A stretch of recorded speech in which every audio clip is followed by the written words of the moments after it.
بسم اللہ الرحمن الرحیم۔ والدین کے حقوق کیا ہیں؟ ایک سوال یہ کیا گیا ہے۔ والدین کے حقوق کے سلسلے میں قرآن مجید کی جو سب سے جامع آیت ہے وہ سورہ بنی اسرائیل کی آیت نمبر 43 ہے، جس میں اللہ تبارک و تعالیٰ یہ ارشاد فرماتے ہیں وَقَضَىٰ رَبُّكَ أَلَّا تَعْبُدُوا إِلَّا إِيَّاهُ وَبِالْوَالِدَيْنِ إِحْسَانًا إِمَّا يَبْلُغَنَّ عِندَكَ الْكِبَرَ أَحَدُهُمَا أَوْ كِلَاهُمَا فَلَا تَقُل لَّهُمَا أُفٍّ وَلَا تَنْهَرْهُمَا وَقُل لَّهُمَا قَوْلًا كَرِيمًا وَاخْفِضْ لَهُمَا جَنَاحَ الذُّلِّ مِنَ الرَّحْمَةِ وَقُلْ رَبِّ ارْحَمْهُمَا كَمَا رَبَّيَانِي صَغِيرًا۔ یہ آیت کریمہ ہیں جس میں اللہ تبارک و تعالیٰ نے والدین کے حقوق کا تذکرہ کیا ہے۔ سب سے اہم بات یہ ہے کہ یہاں اللہ تبارک و تعالیٰ نے سب سے پہلے تو اپنا حق بیان کیا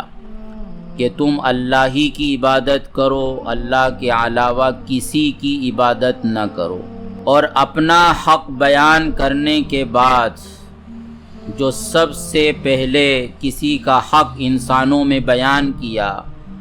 تو وہ والدین کا حق بیان کیا ہے۔ اسی لیے کہا جاتا ہے کہ اللہ کے بعد انسانوں میں سب سے بڑا اور سب سے پہلا حق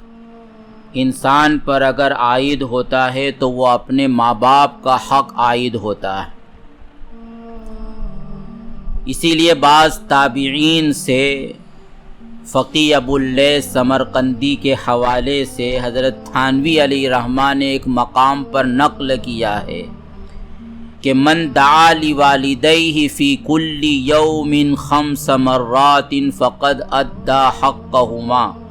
لأن اللہ تعالی انشکل قال انشکل لی ولوالدیک، کہ اللہ نے یہ فرمائے کہ تم میرا شکر ادا کرو اور اپنے والدین کا شکر ادا کرو۔ اور انسان اللہ کا شکر ادا کرنے کے لیے دن میں 5 دفعہ نماز پڑھتا ہے۔ تو بعض تابعین فرماتے ہیں کہ اگر کوئی شخص اپنے والدین کے لیے دن میں کم سے کم 5 مرتبہ دعا کر لے تو انشاءاللہ وہ اپنے والدین کے حق کو ادا کرنے والا ہوگا۔ تو بہرحال والدین کے حقوق کو بیان کرتے ہوئے ایک بات تو یہ کہی کہ والدین کے ساتھ حسن سلوک کرو، ان کے ساتھ اچھا برتاؤ کرو۔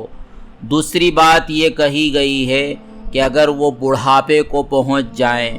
تو پھر ان کو اف تک بھی نہ کہو۔ بڑھاپے کو پہنچ جانا یہ اس لیے کہا گیا کہ بڑھاپے میں انسان خدمت کا زیادہ محتاج ہوتا ہے، اور پھر یہ کہ انسان کے مزاج میں تبدیلی ہو جاتی ہے، وہ کبھی بعض اوقات غصے کی کیفیت اس میں زیادہ پیدا ہو جاتی ہے، جذباتیت زیادہ پیدا ہو جاتے ہیں، مزاج چڑچڑاپن اس میں پیدا ہو جاتا ہے۔ تو ایسی صورت میں جو جوان اولاد ہوتی ہے وہ ماں باپ کے اس مزاج کی وجہ سے ان کے سامنے اپنی اکڑ اور اپنا بڑاپن دکھلاتے ہیں، تو اس لیے خاص طور پر یہ کہا گیا۔ ورنہ یہ کوئی قید نہیں ہے کہ اگر والدین جوان ہو تو ان کو نعوذ باللہ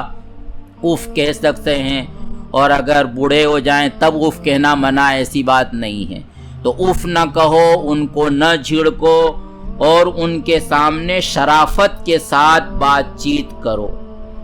اور محبت اور شفقت کے ساتھ تواضع کے ساتھ ان کی خدمت میں لگے رہو، اور ان کے لیے دعا کرتے رہو کہ اللہ جس طرح بچپن میں انہوں نے میری پرورش فرمائی، اے اللہ تو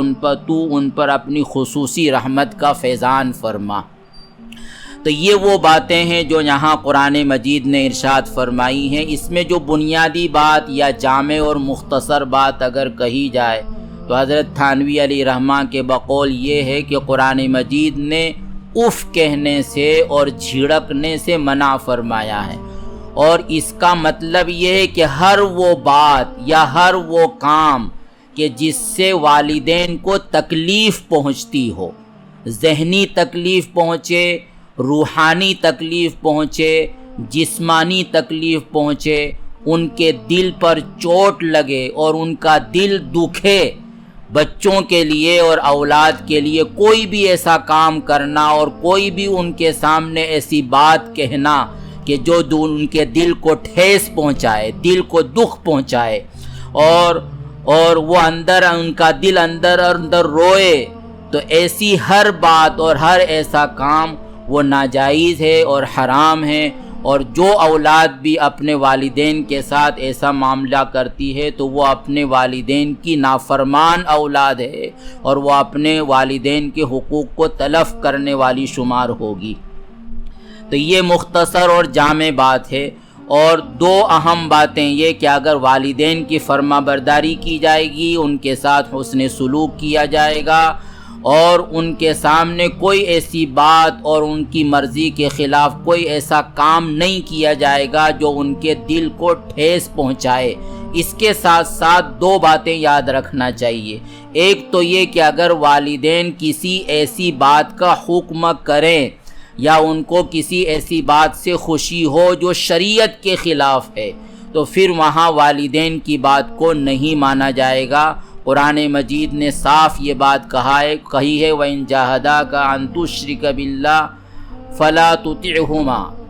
وَصَاحِبْهُمَا فِي الدُّنْيَا مَعْرُوفًا، کہ اگر وہ تم کو شرک کرنے پر مجبور کرے، شرک کرنے پر مجبور کرنا یہ ایک مثال ہے، ورنہ ہر ایسی بات اور ہر ایسا کام کہ جو شریعت و سنت کے خلاف ہو، ایسا کام اور ایسی بات کرنے کو اگر وہ کہتے ہیں تو ان کی بات نہیں مانی جائے گی۔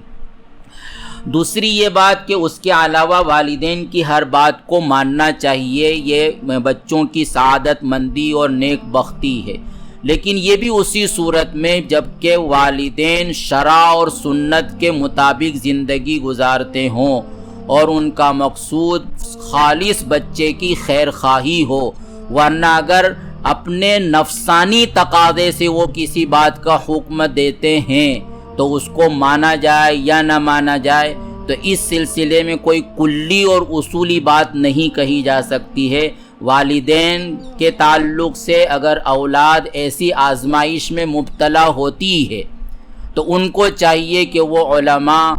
اور اپنے بڑوں کے سامنے پوری بات رکھے اور ان کے مشورے سے کوئی قدم اٹھائے۔ ایک مثال میں دیتا ہوں، مثلا اگر والدین اپنی اولاد کی بیوی کے متعلق یہ کہے کہ تو اپنی بیوی کو طلاق دے دے، تو کیا یہ مطلقاً والدین کی اس بات کو مان لینا چاہیے چاہے بچہ نہ چاہ رہا ہو، یا یہ کہ نہ ماننا چاہیے؟ تو اس میں کلی اور اصولی بات کوئی نہیں کہی جا سکتی۔ یہاں مکمل جائزہ لینے کی ضرورت پڑے گی کہ والدین آخر کس بنیاد پر اپنے بچے کو کہہ رہے ہیں کہ وہ بیوی کو طلاق دے دے۔ تو پوری تفصیل اور ڈیٹیل جب تک سامنے نہ آئے وہاں تک یہ نہیں کہا جائے گا کہ بچے کو والدین کی بات مان ہی لینا چاہیے، اور نہ مطلقاً یہ کہا جائے گا کہ اسی صورت میں وہ اپنے والدین کی بات کو جھٹلا دے اور نہ مانے۔ تو بہرحال ایک اصولی بات تو یہ معلوم ہونا چاہیے کہ شریعت اور سنت کے خلاف کوئی بات اگر والدین کہتے ہیں تو ان کی بات ہرگز نہیں مانی جائے گی، اور اس کے علاوہ ان کی ہر بات کو مانا جائے گا، اور ہر ایسی بات سے پرہیز کیا جائے گا کہ جو ان کے دل کو ٹھیس پہنچائے، ان کے دل کو دکھائے، ان کو جسمانی، روحانی یا قلبی یا ذہنی یا دماغی تکلیف پہنچنے کا سبب بنے۔ اور اس کے علاوہ کاروبار سے متعلق اگر کوئی حکم دیا جا رہا ہے، شادی بیاہ سے متعلق کوئی حکم دیا جا رہا ہے، بیوی کو طلاق دینے، رشتہ کرنے نہ کرنے کے متعلق کوئی بات کہی جا رہی ہے، تو اس سلسلے میں کوئی کلی اور اصولی بات نہیں کہی جا سکتی، بلکہ وہ پوری تفصیل اپنے علماء اور مفتیان کرام کے سامنے اور اپنے بڑوں کے سامنے رکھنا چاہیے، اور اس کے بعد بچوں کو کوئی قدم اٹھانا چاہیے۔ بس اتنا ہی۔ اللہ تعالی ہمیں اپنے والدین کی رضا نصیب فرمائے اور ہر ایسے کام سے ہم کو بچائے کہ جس سے اپنے والدین کو دکھ پہنچے۔ آمین۔